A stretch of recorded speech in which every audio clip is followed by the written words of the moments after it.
You know, I think I had, right. So I had like a lot of disappointment towards that because, you know, like to my dad, it kind of felt like, man, like I'm letting you down, but I'm doing everything that you told me. Like you gave me the game plan, but when I'm following it now, you want to back out from the game plan that you've given me, and then you're not, like, you know, I remember the Holy Spirit convicted my mom, and I remember like a random because I was like, it was going on like for like maybe 3-4 weeks at that point. My mom was just like, you know, I remember me and my cousin, we got like in another spat.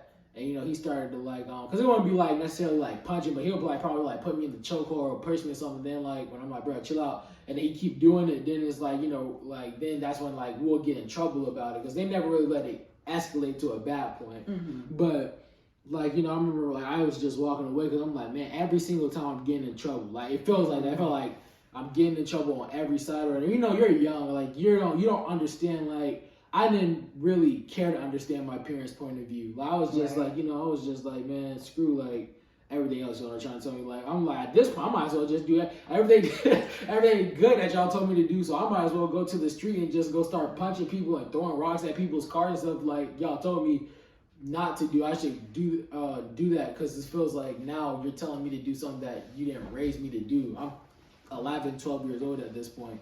So when you're living that to 12 years old, and at that point, that's a while when you're building the same habits. You're not getting into certain stuff. When people would fight and argue, you know, my parents always told me you stay away from that. Like don't even comment on it because then you'll get thrown into it. So if I seen people arguing at school, I always just turned my other way and just kept walking. Like I was never in drama. No. You know, they told me to stay away from drama. Like they just, so I'm like, you were never in drama, but you've always been like an advocate of people. Yeah, like you've always. I was the type like to go to I would go to like the teacher. Yeah, you definitely was going to yeah. So just to kind of give more of a backstory on what happened and what was happening. We let my husband's little cousin, who's the same age as Adrian, come and stay with us one summer because up until that point, Adrian was the only boy. At the time, we only had 4 children. Now we have 8, so we've doubled. But we had 4 children, and Adrian was 11. He's the oldest. And so we let his cousin, who was 11, I think he's a few months older than Adrian, but he's 11. He was 11 at the time. And so we let him come and stay with us. So my husband and I, and probably every person who was born in the 80s and 90s, were raised where your parents said, don't start a fight, but you better finish it. You know, if somebody hit you, you better hit them back. And so up until that point, I never had to have that conversation with Adrian. We raised them in neighborhoods with people that had like similar backgrounds and experiences. The schools that we went to, it was never really. I never heard of a fight at their school. And at that point, the kids, you guys were homeschooling at that point, right? When he came. So he came. We were homeschooling. So even the school that the kids went to before I started homeschooling them. That school, I never heard of a fight. You know, people had like the same background as us. And so his little cousin came in and he had a tougher experience. He was very, very mature for his age. Raised by a single mom. Yeah, his background was different. So he grew up a little bit faster than Adrian. Adrian still, you know, acted like an 11-year-old. Our little cousin, he kind of acted like a grown man. And so, you know, at times I would have to tell him, like, you're just 11. Like, you know, don't talk like that. Or don't, you know, you better not do that. You know, so me and him, he would think that I was being mean to him because I would tell him that he had to follow the same rules in my house that my own children had, and I wouldn't let him do certain things. So one thing was like he had a girlfriend, and so he was used to talking to her, you know, in the middle of the night. I'm like, you are 11. You are not going to be on the phone at 11, 12, 1, and 2. And so I overheard him telling one of our other cousins, like, man, auntie is so mean, like she won't let us do, you know. So, but he's such a sweetheart, and I mean, to this day, I just love him to death. when he was 11, honestly, him being there kind of made me see certain things that I probably needed to do in Adrian's life too. Like, he was very mature in the sense that we would go to gas stations, and if my husband was there, I've never had to, I would never get out the car because he's gonna, pump the gas for me. Of course, if I'm by myself with the kids, I pump the gas. But when our little cousin was there, the very first time that he came with me to the gas station, when I opened my door, he's like, "Oh, Auntie, what are you doing? Like, I got it." And it made me realize, like, man, maybe I've been too, too easy with Adrian, And so I did adjust some things with him being there. But the one thing that was not ever a part of Adrian's life was the fighting and being in conflict. Like he never, at that point, our house had never like been in conflict. I did not allow my children to fight each other. I didn't even allow them to argue. When I was growing up, we could not fight and argue. My mom would tell us, like, even if we got into like little spats, we had to apologize before we went to bed, because she always said, "Do not let the sun go down on your wrath." So and it's how I taught my children. And so when his cousin got there, he would do little things like one time since they were the oldest, they could take turns sitting in the front seat. And so Adrian, he called it first. He said, I'm going to the front. And so nobody said anything. We knew Adrian was going to be in the front seat. Well, our little cousin didn't see me come out, but I stood by the bush and I heard him tell Adrian, "No, I'm going to sit up front. You get in the back." And so I let this happen. I let Adrian get to the back and I let him get in the front, and then I got into the car and I said, "Let me tell you something. We don't do that to each other. You are not going to come and bully him, just like if you were here, I would not let him bully you. So what you're going to do now is get out of this car, because he called it first, and he's going to get up front. If you had called it, the same thing would have happened. I would not have allowed him to get up front and made you, get in the back if you had called it first. Right. But you're not going to do that to him either. So get out the car, get in the back. And Adrian, you get up here." Well, Adrian got in trouble too, because I said, "Adrian, you're 11. You need to stick up for yourself. You don't let a person bully you. You called it first. I sat there and I watched you all because I wanted to see how you reacted, and you did not react right." And so, he looked like his feelings was hurt because he'd gotten in trouble. Like he said, it was like, "How did I get in trouble? I didn't even do anything." Right. And so because it was like up to that, it was like my like sisters were like, "No, I want to sit up front." It was like, "Man, just let them sit up front or whatever. Like, just go ahead and give them the seat." So I was just like, to avoid the conflict, because like we'll argue, but it was like, no, like don't like if your argument is gonna lead to just y'all being mad at each other or y'all gonna like fight, it's not worth it or whatever. So I was just like, man, it's not worth me, especially like he was using the tools that we had given him, And when his cousin came, now this is a whole nother, first of all, the cousin came from a different environment. This is a whole new environment. So now they're both the cousin is having to try to adjust to my rules and the way that me and my husband ran our home. And now Adrian is having to adjust to the fact that now he's dealing with, someone who may bully him. And so up until that point, he'd never dealt with that. So, I always prayed for my children for the Lord to guard their hearts and their minds. So now, as he says, for about 3 weeks, he's like every single day he's getting in trouble, because every single day is something like they come from the pool. We had a pool in our neighborhood, and so I would take the kids to the pool, and it was only 2 showers. So, now we're coming in the house. Adrian is trying to get in the shower. His cousin sling him down and jump over him and get in the shower.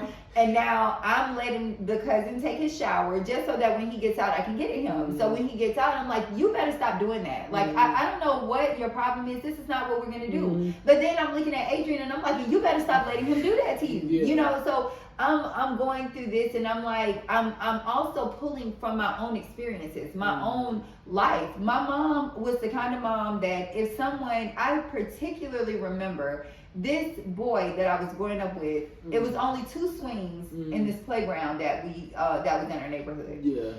I was swinging him and his friend came to the swing, so I would have had to get off to let one of them swing. And he said, get off, I want to swing. And I said no. And I'm still swinging, so then finally I'm like, okay, I'll just go ahead and get off because I needed to go home anyway. But because he was mad at me because I didn't get off when he wanted me to, and I swung, I was just being, you know, a child, you know, like, you don't tell me what to do. Right. And so I got off. When I got off, he went to the swing, but before I could like move, he pushed me so hard that I fell down and skinned my knee. And so I ran home and I was crying and I was like, he pushed me. And my mom was like, who pushed you? And he was like, my neighbor. And so I said, our neighbor. And she said, and what did you do? And I said, I came and told you. Right. And she said, you didn't push him back? And I was like, no. And so she made me go find him just so that I could push him back. And so like, and even with my husband, we have so many of those stories. And I'm sure so many people that grew up in our time have the same story. Because even like, grandma, even when you hear her story, like she was the one getting bullied at one point, and then she kind of became the bully. Right, when she finally stuck up for herself. But parents back in the day was like, if this person do something to you, number one, don't start it. But if they do it to you, you better do something back to them, because I don't want people to think that they can bully you. And that's what we've talked about even recently. Like, it's never like the method. Like, no one should just go around like allowing somebody to bully them, but it's always a way to go about that though. Like, you know, it's never just like especially like how we've talked about even as a family, like recently, like even though like you and daddy handled it the way that y'all thought y'all should have handled, like the way that it was, how people handled it, how y'all parents handled it with y'all, that's the way that y'all handled it with us. Because that was the first time that a situation like that had ever occurred. And on top of that, you were getting older. Yeah, exactly. And so I believe that the mindset was, oh no, he's 11. We don't want him to get, 13, 14, 15. And people pushing him down or, saying, let me get over here and you just backing up. We really wanted him to be we didn't want to make him a tough guy, but we also did not want him to be afraid of people. Right. And so because this is how we grew up, this is the way that we felt we needed to go about this. But this is how Holy Spirit is. And this is when the Lord really started to deal with me on the things that I was taught and what he wanted me to do. Because there's a difference. Like, our parents, of course, we're pulling from our experience, but the truth is when you live a submitted life to God, it's some things that even though they seemed right and they weren't harmful to you, nobody was abusing you, but they're not of God. They weren't the godly approach. And so for about 3 weeks, we're going through this. I'm getting at the cousin. I'm getting at Adrian. My husband is really yelling at Adrian because he's like, you're a man. You're tough. You're not going to, like he's really, really going in on Adrian more than the cousin because he's like, the cousin just being the cousin. You're my now, son. Adrian, you the son, And so, Adrian, this incident happened between Adrian and his cousin. And I'm going off on the cousin. And I'm like, you need to stop doing this. I'm not going to tell you again. This is not the way we act in this house. We don't have conflict with each other. We do not bully each other. We don't do all this stuff. And so, he's like, yes, ma'am. Very, very respectful. He's always been really respectful. So I turn around and I'm going in on Adrian. And I'm like, I'm sick and tired of every single day I have to tell you the same thing. You stop letting him do this to you. And so Adrian is looking and he's like, kind of shaking his head like, okay, but there's a look on his face like, man, I'm so disappointed in myself that I'm still not reacting. And it wasn't just me and my husband. It's also my mom. It's my brother, because this is all of us, my mom and my brothers have always stayed near us. They've always been really helpful to me in my life with the kids. And so, and my mom and just the family that I grew up in, my aunts and stuff, my brother acts a lot like my uncles did with us and my aunts did with us, very, very hands-on, always taking the kids out, doing things with them. And so, my brother is the same thing. He's pulling from our experiences. No, you need to be tough and you need to not let him do this, because if you let him do this and this is a relative, just imagine what a stranger would do. So it's all of us. We're all just kind of like boom, boom, boom. Like we're all on Adrian. he walks away, right? Mm-hmm. And so I think we were coming back from the pool. This is one of those situations where he got knocked down so his cousin can go, but I don't let his cousin go into the shower because this day I'm fed up with it. And so I'm like, you better get your butt out of this room and stop doing that. You better not come back through here and push him down and jump over him to make sure that you're the first one in the shower. Like, that's not what we do, you know? And so he's like, yes, ma'am. He goes, and I'm going off on Adrian, and I'm like, now go get your dry stuff so you can go take a shower. And you better stop acting like that. And, you know, and so when he walks away from me, his head is down. And as clear as day, the Holy Spirit says, it's you. You are what's hardening his heart. Yeah. I'm praying for my children's hearts to be guarded, that their hearts will never be turned into hearts of stone, but it's me. You know, that was gut wrenching because I'm like, oh my gosh, the very thing that I'm praying for, I'm actually undoing because he doesn't understand, you know. He's just being him. Just like I'm drawing from my experiences, he's drawing from his experiences, and his experiences were very limited. He never dealt with that before. And now I want him to draw from his experience and my experience, and because he's not living up to what he thinks I want, he's becoming very disappointed in himself and me and his dad. You know, it's like, man, y'all are, I can't live up to this standard. And God showed me, like, he walked past me and it was just such a look of distress, you know, like, you're not being beat, you know, nobody is beating you up, and, you know, we're not trying to toughen you up that way, but we're like, even our words, like saying, don't let this person do that, and you better not grow up letting people bully you, and you better not, you know, it's like every single time, although we're not physically doing anything to him, to his heart, it's like a, you know, like we're doing this to his heart every single time. And this gentle boy, you know, this very sensitive boy that he's always been, is now trying to toughen up, you know, because of us. And I had to honestly apologize. When the Lord showed me that, I took him into the room and I said, I'm so sorry.